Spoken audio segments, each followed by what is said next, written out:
Let me ask you this. If you were to figure out some way when you wanted to be sexual with her, you brought it to her, and you got her to kind of acquiesce and be sexual with you, but you could still feel that background noise of the thing she's in, but she's engaging sexually with you. So imagine that's one scenario. Now imagine another scenario where you notice your impulse to be sexual and you totally don't allow it to come into the picture. As a matter of fact, you don't engage her sexually at all on a physical level. You wait until she engages you sexually, and you never engage her sexually.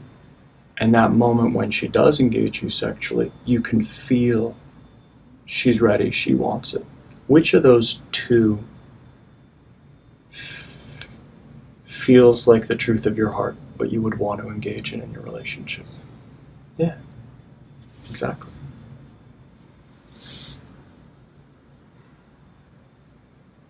Sacred sexuality is not about learning how to be more skillful in sex. It's about learning how to transcend the reactive impulse that drives us, that informs us sexually.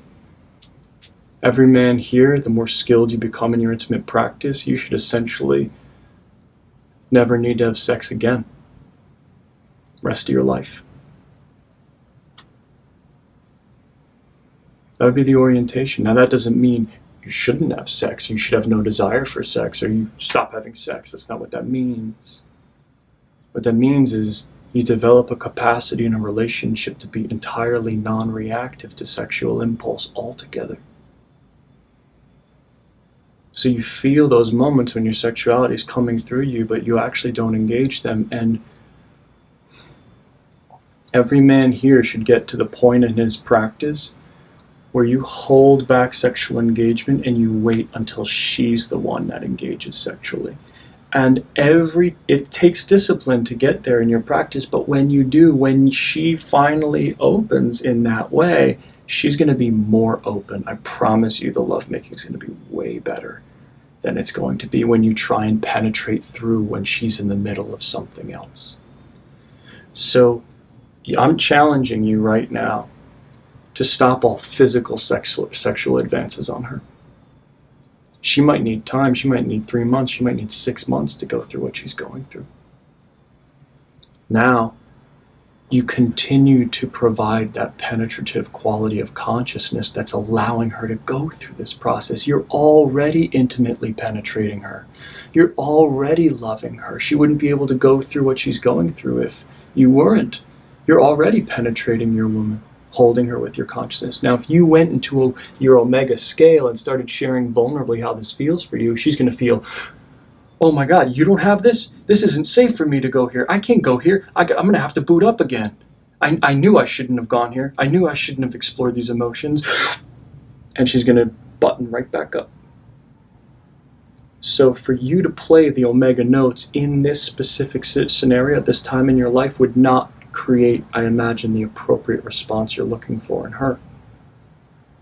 Instead, if you continue to penetrate her with loving consciousness, and the feeling every feminine creature wants to feel is, I'm here, I'm not going anywhere. There's no rush. There's no rush. All the time in the world, I'm not going anywhere. That is the sexual feminine body. The moment she feels rushed, she closes. The moment, when you think about rushing into sex, she closes. And then you get the artifact of her. She might still have sex with you, but it's from a place of closure, not authentic trust and opening. On the other side of this process you're going through is going to be a greater opening than you may have ever had between the two of you intimately. Your asana is to hold this yogic pose, this yogic posture. This is your time to be practicing non-ejaculatory practice. This is your time to notice your sexual impulse, to combine with her, and do not make the advances, but instead you penetrate her sexually with your eyes, lovingly with your heart. You breathe her through this space and you give her all the time and space in the world she needs to go through all of this. It could be 3 months. Like, oh babe, you need another 3 months? No problem. That's the feeling in you, and she's going to want to fuck that. That's fuckable. When you go, I could hold this fucking pose for 3 months. Oh, you want to claw on me? Get out of here, right? When they feel that in their bodies, they can trust and open authentically. So this is going to be your practice, my specific challenge for you. You're at a beautiful point, and there's significance to this moment you're in with your partner. So this is your time to bring that edge of practice and recognize you already are penetrating her. You already are loving her. That's why she's opening in the way that she is.